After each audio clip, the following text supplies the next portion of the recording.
اور خواجہ غلام فرید کوٹ مٹھن شریف والے، میں بتانے لگا کہ حضور کی بارگاہ میں جب پہنچنے والے عاشقوں کی صورتحال کیا ہے۔ خواجہ غلام فرید جب حج پر جا رہے نا تو رستے میں ڈاکو پڑ گئے۔ جب رستے میں ڈاکو آئے نا تو انہوں نے خواجہ صاحب کو لوٹ لیا اور صاحب ظاہر انہوں نے ہاتھ بھی باندھے، ٹھڈے بھی مارے، سارا کچھ کیا۔ تو خواجہ صاحب نے کہا بھائی اب تم نے ہمارا سامان رسد سارا کچھ لے لیا ہے، جو کچھ پاس تھا زادے راہ وہ بھی لے لیا ہے، تو اب ہمیں یہ بتاؤ کہ تم تو یہ سارے رستوں سے واقف ہو، یہ بتاؤ کہ مدینہ پاک شارٹ کٹ راستہ کون سا جاتا ہے؟ تو بہت لمبا راستہ تھا جو جاتا تھا، لیکن انہوں نے بتایا کہ یہ فلاں پہاڑی ہے، اس سے دائیں مڑ جائیں، آگے چلے جائیں گے تو سامنے پہاڑی اتریں گے، آگے وادی طیبہ شروع ہو جائے گی۔ تو حضرت خواجہ غلام فرید نے ان کی بات سنی اور جب چل پڑے نا تو ایسے ہی جب دائیں بائیں مڑے تو سامنے گھاٹی اترے تو سامنے مدینہ پاک آ گیا۔ تو خواجہ غلام فرید نے سارا کچھ وہیں سامان رکھا، سیدھا حضور کی بارگاہ میں پہنچ گیا اور کہا تیرے بدوی مریندے ہیں، لٹیندے ہیں، کٹیندے ہیں، تیرے بدوی مریندے ہیں، لٹیندے ہیں، کٹیندے ہیں، پر جھٹ تیرے کول مدینے پہنچیندے ہیں۔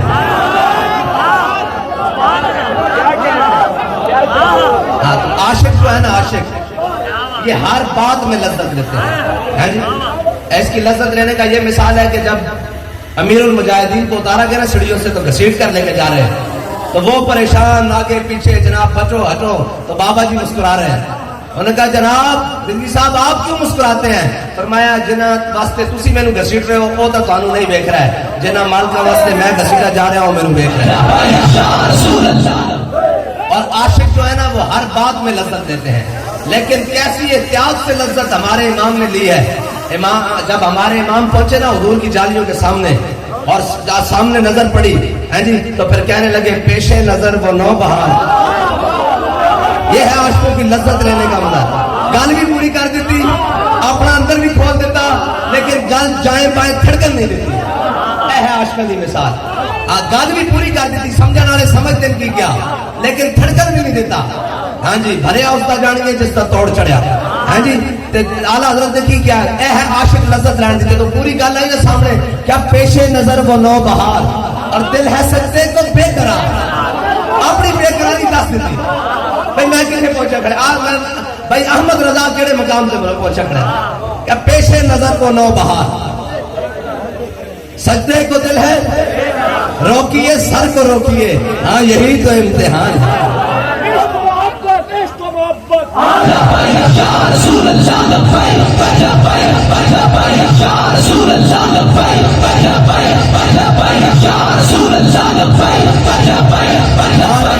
امام احمد رضا نے یہ بات آخری کیوں کی ہے؟ یہ آخری بات ہے نا، پیشے نظر وہ نو بہار، اس کے بعد آگے بچتا ہی کچھ نہیں ہے جی۔ تو یہ آخری بات کیوں کی ہے؟ یہ آخری بات اس لیے کی ہے کہ میرے آقا مولا صلی اللہ تعالی علیہ وسلم جب غزوہ تبوک میں تشریف لے گئے نا تو حضور جب واپس آئے تو حضور حضرت کعب بن مالک، مرارہ بن ربیعہ اور ہلال بن امیہ حضور ان کے ساتھ ناراض ہو گئے کیونکہ یہ حضور کے ساتھ تبوک میں نہیں گئے۔ آج لوگ ہمیں کہتے ہیں کہ جناب آپ ان کے خلاف کیوں باتیں کرتے ہیں؟ میں نے کہا یہ حضور کی سنت ہے، جو میدان میں نہ نکلے اس سے ناراض ہونا، یہ حضور کی سنت ہے۔ اور یہ ہمارے شاہ صاحب زیادہ پڑھ رہے تھے تو میں اس کی جناب آگے تشریح کر دوں، انہوں نے بڑا خوبصورت بیان فرمایا۔ تو یہ پڑھ رہے تھے تو حضرت کعب بن مالک حضور کی بارگاہ میں آ گئے۔ حضور نے فرمایا کعب کیوں نہیں آئے تم تبوک؟ کہا یا رسول اللہ بڑی گلاں آندیاں، میں بڑا شاعر بھی ہاں، بڑا منہ ترنا گلباز بھی ہاں، لیکن تیرے آگے ہیں یوں دبے لچے تو سہارب کے کہ یا رسول اللہ بڑی گلاں آندیاں لیکن تواڈے نال کوئی گل نہیں، سچی گل ہے، سستی ہو گئی۔ حضور نے فرمایا اٹھ جاؤ، تہاڈا فیصلہ اللہ کرے گا۔ اعلیٰ حضرت نے آخری بات کیوں کی؟ صحابہ کی سنت ہے۔ ایک دن میرے آقا مولا صلی اللہ تعالی علیہ وسلم نے اپنے غلام حضرت بلال کو بھیجا، ہاں جی حضرت بلال کو بھیجا حضور نے، فرمایا بلال جاؤ کعب بن مالک کے دروازے پر دستک دو، مرارہ بن ربیعہ کے دروازے پر دستک دو اور ہلال بن امیہ کے دروازے پر دستک دو، اور جا کر ان سے کہو کہ اپنی بیویاں میکے بھیج دیں، اپنی بیویاں گھروں سے بھیج دیں، اپنے میکے بھیج دیں۔ اب یہ ہے آخری بات کرنا حضور کی بارگاہ میں۔ عاشقوں کا اپنا اپنا انداز ہوتا ہے۔ جب حضرت کعب بن مالک کا دروازہ کھٹکھٹانا تو لب کے دروازے کی طرف ہو سکتا ہے کوئی جاں فضا بات آئی ہو، کہ ہو سکتا ہے حضور کی در سے معافی آئی ہو، جب دیکھا تو بلال کھڑے اور خوش ہوئے اور کہا، حضرت بلال نے کہا حضور فرماتے ہیں اپنی بیویاں میں کے بھیج دو، تو حضور کی یہ بات سن کر پریشان نہیں ہوئے اور خوش ہوئے، کہا بلال پوچھ کر آؤ حضور سے کہ طلاقیں دے کے بھیجنی ہے یا ویسے ہی بھیجنی ہے؟ نہ اس دھرتی پیدا کیتا ہے نہ جان نہ سارا مرگا، یہ ہے حضور کی بارگاہ میں آخری بات کر دینے۔ کیا مانگتا کرو پوچھو یہ رکھیے تھوڑے نام دے ہوئی تسی دسو انہوں ہونے بھیجنا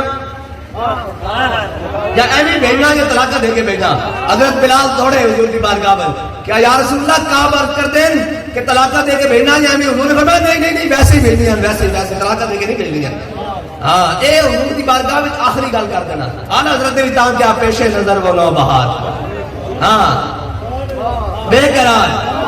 اور روکیے سر کو روکیے، ہاں تو یہی تو امتحان ہے۔ اے ہے امام احمد رضا دی شان۔ اور امام احمد رضا جدو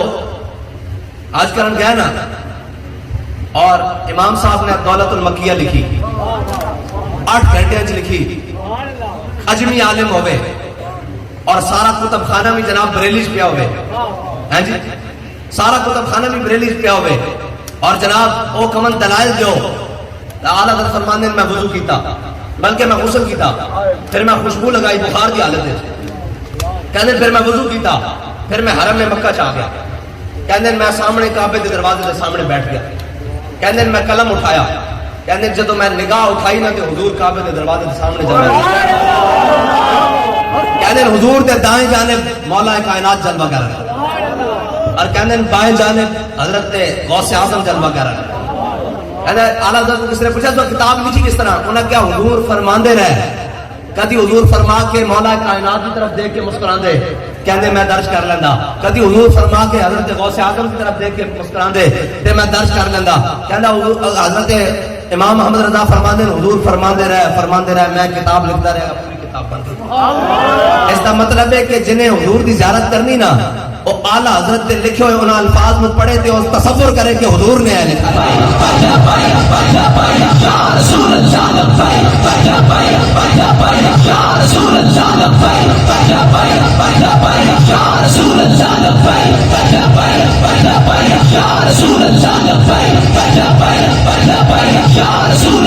کیونکہ اس قلم کے اندر جڑا کرتاس اتریا وہ اعلیٰ حضرت نے اتاریا، اور اعلیٰ حضرت کی آنکھ جو دیکھ رہی تو پھر اعلیٰ حضرت دیکھیں کہ اس کو دیکھا یہ موسیٰ سے پوچھے کوئی، بس جس نے دیکھنا ہو دیکھے، ان الفاظ ہوتے کہ حضور بیان فرما رہے ہیں اور اعلیٰ حضرت لکھ رہے ہیں۔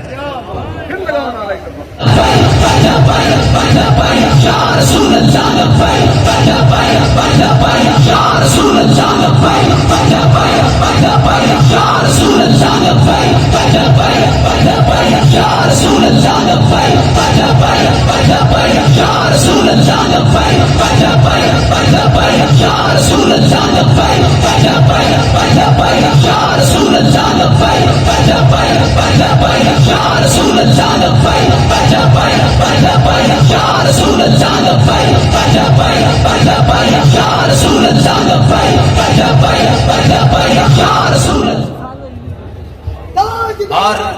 امام اہل سنت کی شان یہ ہے کہ دین و دنیا کا کوئی ایسا مسئلہ نہیں ہے جس پر امام احمد رضا کے قلم نے جنبش نہ کی ہوئی۔ یہ امام صاحب کی شان ہے، یہ امام احمد رضا کی شان ہے کہ کوئی ایسا مسئلہ نہیں ہے جس پر امام احمد رضا کی قلم نے جنبش نہ کی ہوئی۔ لیکن امام صاحب نے سارے دامن تھام کے رکھے، شریعت کا، طریقت کا، حقیقت کا، لیکن جب حضور کی بات آئی نا تو امام احمد رضا اپنے آپ سے باہر ہو گئے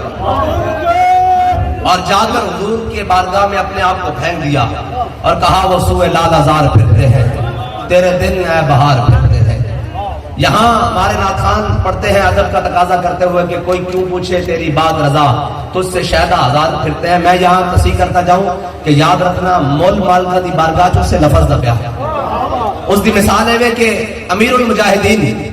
عالم بھی ہیں، فاضل بھی ہیں، شیخ بھی ہیں، حقیقت نال واقف، شریعت نال واقف، ساریاں گلاں، حافظ الحدیث، حافظ قرآن، حافظ اقبال، حافظ اعلیٰ حضرت، حافظ قصیدہ پندرہ، حافظ قصیدہ بانت سواد، سارا کچھ جانتے ہیں جی۔ اور سارا کچھ پڑھن تو بعد جدو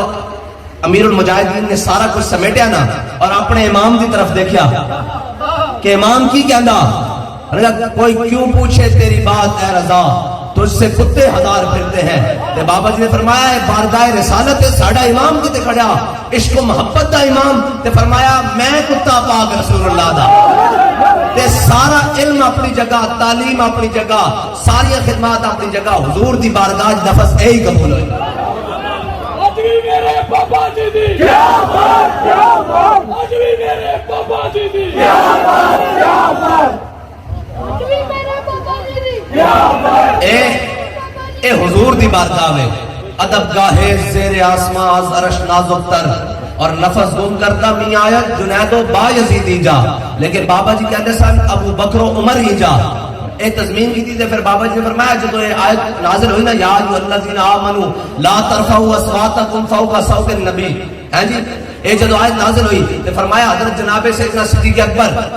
اصدق الصادقین افضل الخلق بعد الانبیاء ہے جی آپ کہتے ہیں حضور نے اس طرح کلام فرماندے جس طرح کلام میں سرگوشیاں کی دیا جاتی ہیں اس طرح حضرت جناب سیدنا صدیق اکبر ثانی اثنین اذ ہما